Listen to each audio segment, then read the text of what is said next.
Bonjour, mes bien-aimés dans le Seigneur.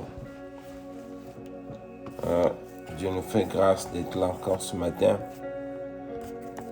pour poursuivre notre programme même. Nous rendons grâce au Seigneur pour ce beau jour merveilleux qui nous fait la grâce d'être parmi les vivants. Amen. Alors, nous sommes là encore ce matin pour parler de quelque chose de très important. Nous avons vu la fois dernière Dieu qui nous a parlé lorsqu'il a créé les êtres humains, Adam et Ève. Adam, il les a placés dans le jardin et autres. Amen. Mais ce matin, Dieu a mis dans mon cœur de parler de l'être qui a été tiré à partir de l'homme, c'est-à-dire Ève. Amen. Car la venue de Ève dans ce monde est différente de l'homme. Amen. Or, ça doit aussi nous enseigner quelque chose. Nous voyons notre génération nos jours. Les gens n'y tiennent plus compte de ces règles. On est devenu comme à point d'égalité. Tout le monde veut emboîter le pas, marcher comme il veut, sans tenir compte de cette réalité. Amen. Alors nous continuons toujours notre méditation dans le livre de Genèse, chapitre 2. Cette fois-ci, nous allons méditer le verset 18, 21, 25. Le Seigneur nous dit ici, l'Éternel Dieu dit, il n'était pas bon que l'homme soit seul. Dieu lui fera une aide semblable. Amen. Alors ici, mes bien-aimés, nous voyons le souci que Dieu a eu pour Adam, puisque à l'époque, Dieu avait créé les animaux en paire, en couple, mâle et femelle. Et la seule personne qui était seule, c'était Adam. Amen. Ici, Dieu me dit, mais je ne peux pas laisser l'homme pour qu'il soit impair. Il a trouvé juste pour qu'il puisse combler ce vide. Amen. On va voir comment Dieu a pensé à l'homme, Adam, pour qu'il puisse vraiment lui trouver un remède pour pouvoir le soulager, puisque selon le plan que Dieu lui avait, la tâche que Dieu lui avait assignée, c'était de prendre soin du jardin d'Éden que Dieu lui avait placé.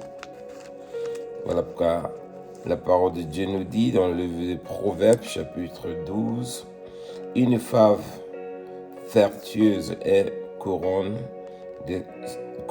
la couronne de son mari, mais celle qui fait honte est comme la carie dans ses os. Amen.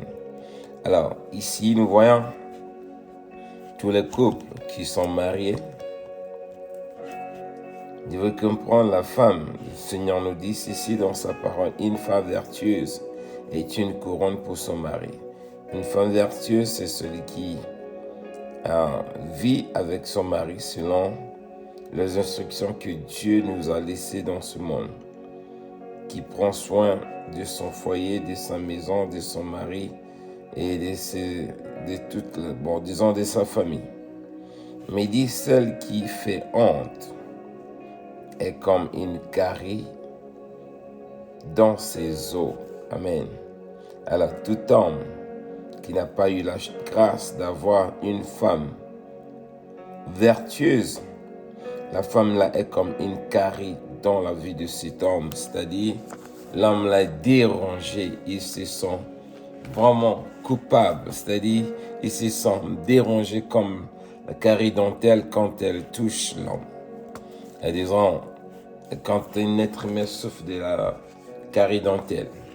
Donc pour vous les femmes, vous devez comprendre votre tâche, ce que le Seigneur vous recommande, c'est de vivre, d'être une femme vertueuse, qui plaît à son mari, qui plaît à tout le monde, qui plaît à Dieu. C'est la tâche laquelle Dieu vous recommande en tant que la femme est une être qui a été tirée par les corps de Adam. Amen. Dans le verset Genèse chapitre 2, le verset 21-25, le Seigneur ajoute ceci. Alors l'Éternel Dieu fit tomber un profond sommeil à son mari, qui s'endormit. Il prit une de ses cordes et renferma la chair à sa place. L'Éternel forma une femme du corde qu'il avait pris de l'homme, et il la mena vers l'homme. Et l'homme dit, voici cette fois celle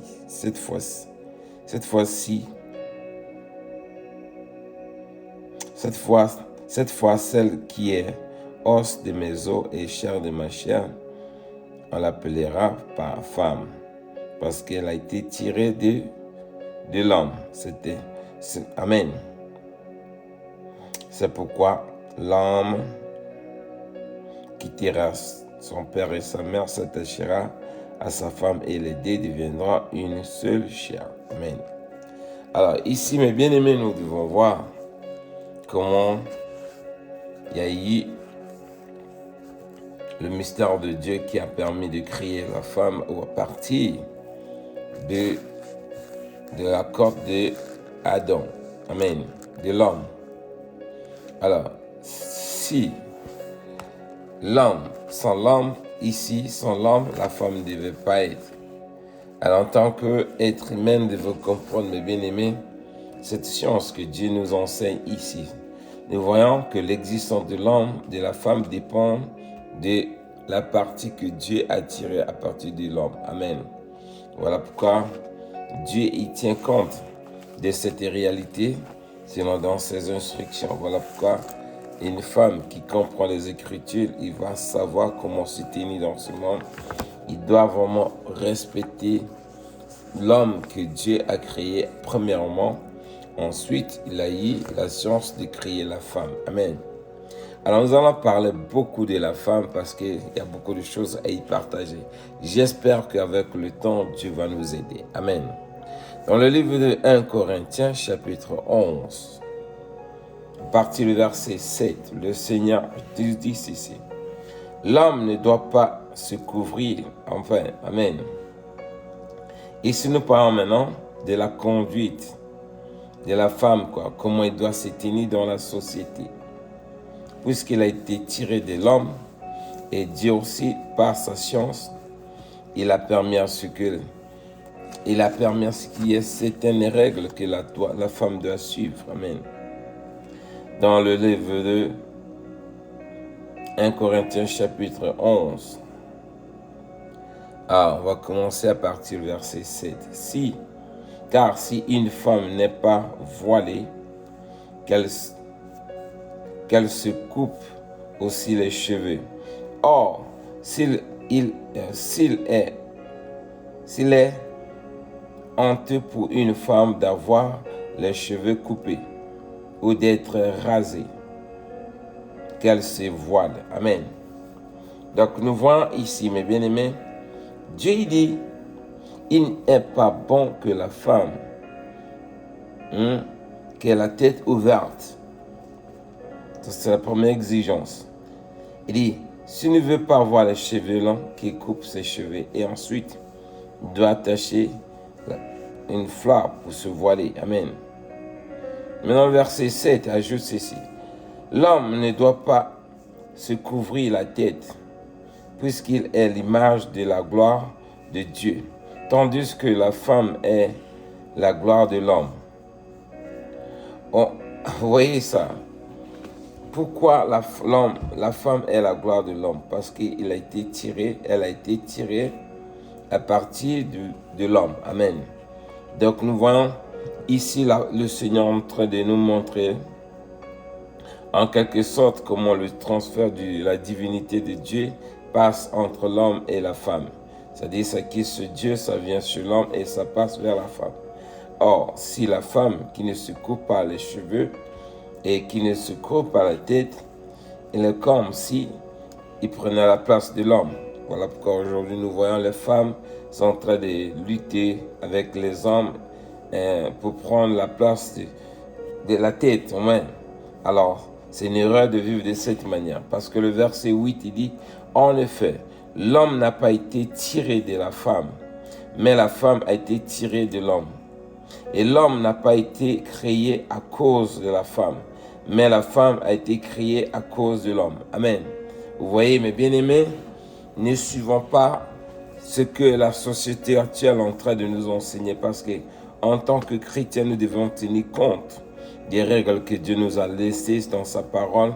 C'est ça qui nous fait vivre en tant qu'hommes et femmes selon la parole de Dieu. Si nous voulons suivre les règles de Sodome et Gomorrhe aujourd'hui, que nous vivons aujourd'hui, nous allons être coupables un jour. Amen. Ici, Dieu est en train de nous montrer la différence entre l'homme et la femme et comment l'homme vient premièrement, ensuite vient la femme. Mais la société aujourd'hui veut passer la femme première et ensuite l'homme derrière. Donc, il y a une femme, ta tâche, Dieu appelle d'être une femme vertueuse. Car si tu n'es pas, tu es comme une caridentelle dans la vie de ton mari. Le verset 10, toujours dans le livre de 1 Corinthiens, chapitre 10, chapitre 11 plutôt, le verset 10. C'est pourquoi la femme, à cause des anges, doit avoir sur sa tête une marque de l'autorité dont elle dépend. Toutefois, dans le Seigneur, la femme n'est point sans l'homme. Amen. Ni l'homme sans la femme. Car de même que la femme a été tirée de l'homme, de même l'homme existe par la femme. Et tout vient de Dieu. Amen. Donc nous voyons, mes bien-aimés, ça va en accord entre la femme et l'homme. Les deux existent à cause de l'autre, parce que à nos jours, sauf Adam seul qui a eu la chance de naître, d'être créé par Dieu. Mais aujourd'hui, après Adam, l'homme pour naître dans ce monde dépend de la femme. Amen. Donc, il y a aussi la contribution de la femme pour que l'homme puisse naître dans ce monde. Il faut qu'il y ait l'accouchement. Il faut que la femme tombe enceinte et que la femme porte l'enfant. L'enfant, ensuite, il va naître, il va devenir homme et puis il va se marier, et ainsi de suite. Mais ici, le Seigneur nous dit, bien que cela existe, nous devons comprendre l'autorité divine que Dieu nous a laissée, consiste à laisser l'homme en premier lieu, ensuite la femme.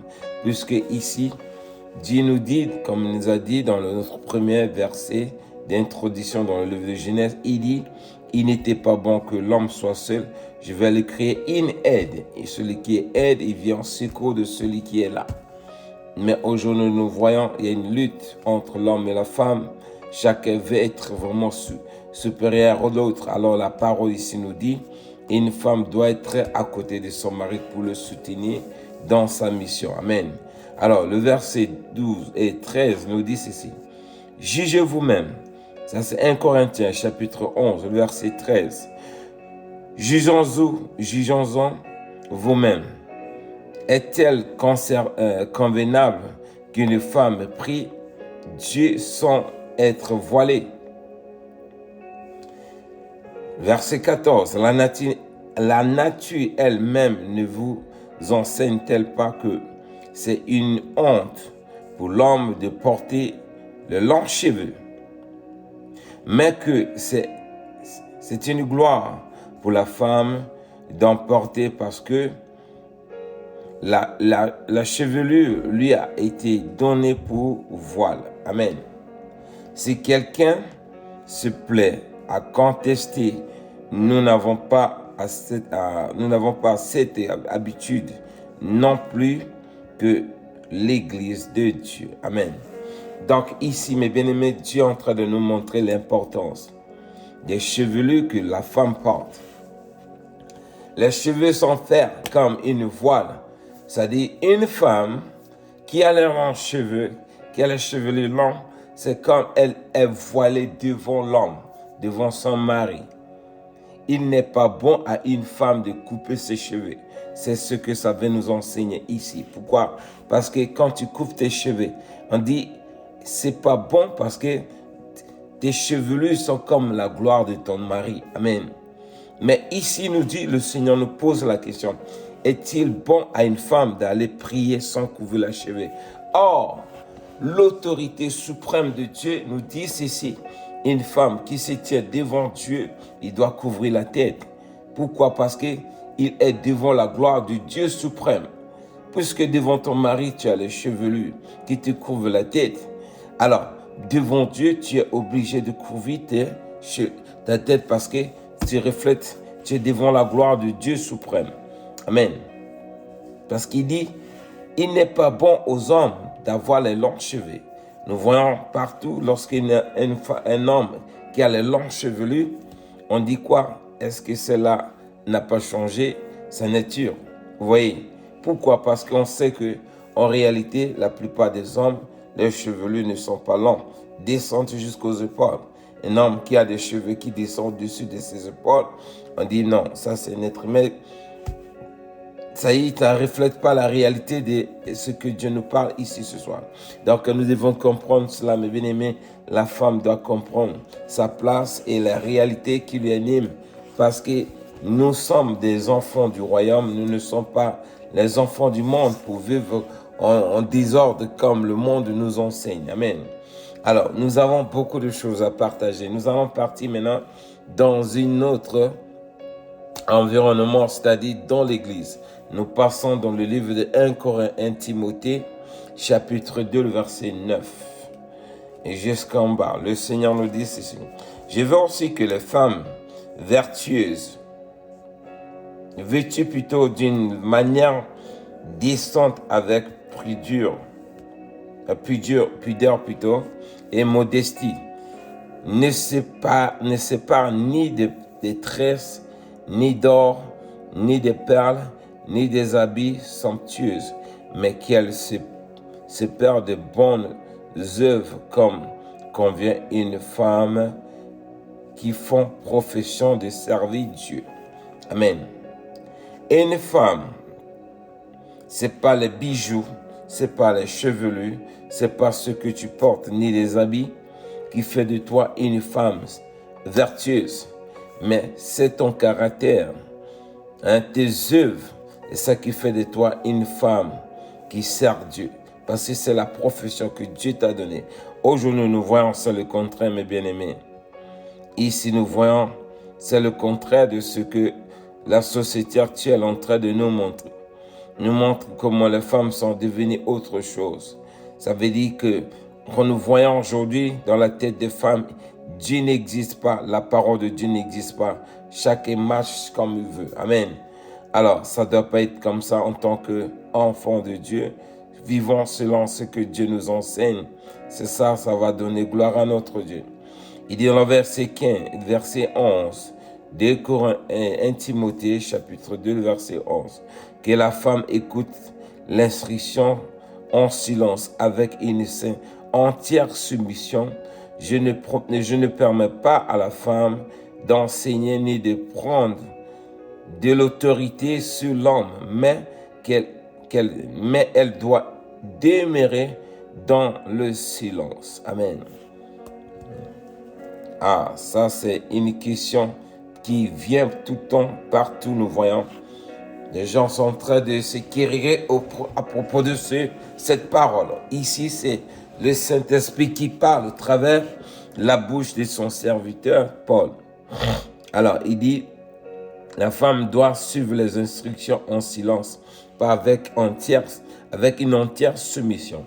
Et une femme qui s'élève, qui prend le dessus sur son mari, ici, c'est pas bon.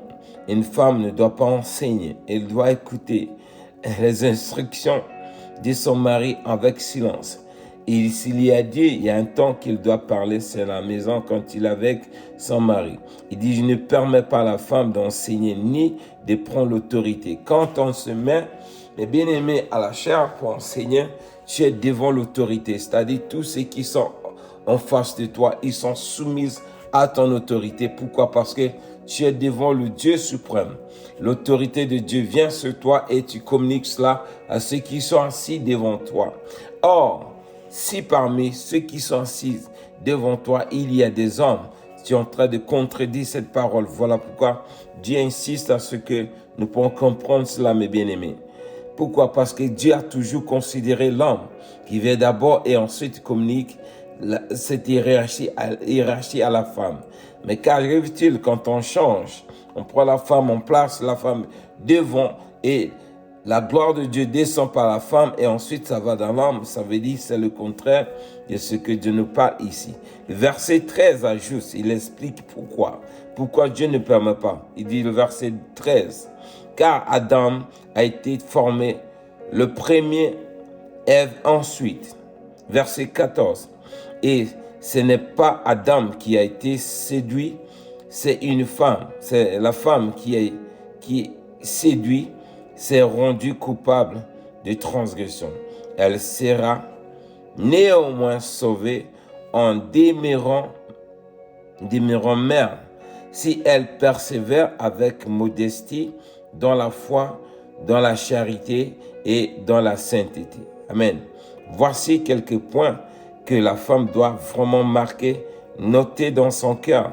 Le salut de la femme est accompagné au travers ces éléments-là. C'est-à-dire, elle sera néanmoins sauvée en devenant mère si elle persévère avec modestie dans la foi, dans la charité et dans la sainteté.